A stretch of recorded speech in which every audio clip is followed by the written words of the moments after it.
హైదరాబాద్ లో ఆక్రమణలపై హైడ్రా దూకుడుగా ముందుకెళ్తోంది. చెరువులు, ప్రభుత్వ స్థలాల్లో ఆక్రమణలు కూల్చివేస్తోంది. ఇవాళ దుండిగల్ పరిధి మల్లంపేటలో అక్రమ కట్టడాలు కూల్చివేస్తోంది. పోలీసు బందోబస్తు మధ్య మాదాపూర్ సొన్నం చెరువులో ఆక్రమణలు కూల్చివేస్తోంది హైడ్రా.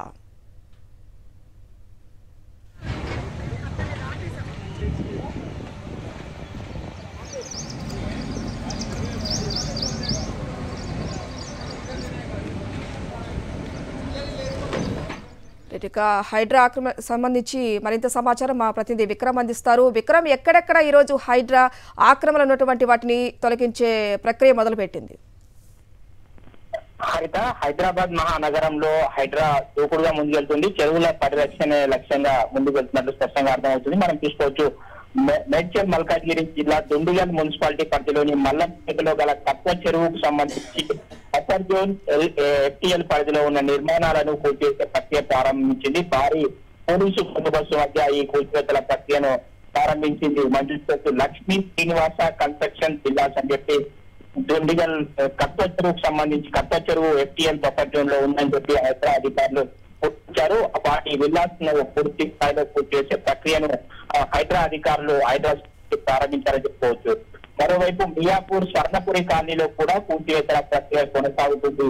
ఇంకోవైపు సున్నం చెరువుకు సంబంధించి కూడా సున్నం చెరువులో అక్రమ నిర్మాణాలను గుర్తించారు. ఆ చెరువు ప్రపంచంలో నిర్మించిన అక్రమ నిర్మాణాలను కూల్చివేత ప్రక్రియ అయితే ప్రారంభించిన పరిస్థితి అయితే ఉంది. మొత్తంగా హైదరాబాద్ మహానగరంలో ప్రస్తుతానికి 3 టీంలు కూల్చివేతల ప్రక్రియను ప్రారంభించాయి. ఒకటి మియాపూర్ లో, మరొకటి మల్లంపేటలో, ఇంకోటి సున్నం చెరువు. ఈ 3 ప్రాంతాలకు సంబంధించి కూల్చివేతల ప్రక్రియ తాజాగా హైడ్రా ప్రారంభించింది. ఆదివారం వచ్చిందంటేనే హైడ్రా అధికారులు భయపడాల్సిన పరిస్థితి. హైడ్రా అధికారులు ఎక్కడి నుంచి కూల్చివేత ప్రక్రియ ప్రారంభిస్తారనే భయాందోళన మాత్రం అక్రమ నిర్మాణదారుల్లో మాత్రం వ్యక్తమవుతున్న పరిస్థితి అయితే ఉంది. మరోవైపు కొంతమందికి ముందస్తుగా నోటీసులు కూడా ఇచ్చారు. 15 రోజుల్లోగా ఈ బఫర్ జోన్ లో ఉన్న నిర్మాణాలను తీసివేయాలని చెప్పి కొంతమందికి నోటీసులు కూడా ఇచ్చిన పరిస్థితి అయితే ఉంది. కొంతమంది ముందస్తుగానే అజీజ్ నగర్, హిమాయత్ సాగర్ పైన ఉన్న కొంతమంది అక్రమంగా నిర్మించిన ఎఫ్టీఎల్ పరిధిలో నిర్మించిన వారు ముందస్తుగానే పూర్తి చేసుకుంటున్న పరిస్థితి ఉంది. మరోవైపు జగదేరి కన్స్ట్రక్షన్ సంబంధించి కూడా ముందస్తుగానే పూర్తి వేసుకోవాలని చెప్పి నోటీసులు కూడా ఇచ్చినట్టు అధికారులు చెప్తున్నారు. మొత్తంగా కూల్చివేతల ప్రక్రియ అయితే కొనసాగుతుందని చెప్పుకోవచ్చు. Thank you Vikram.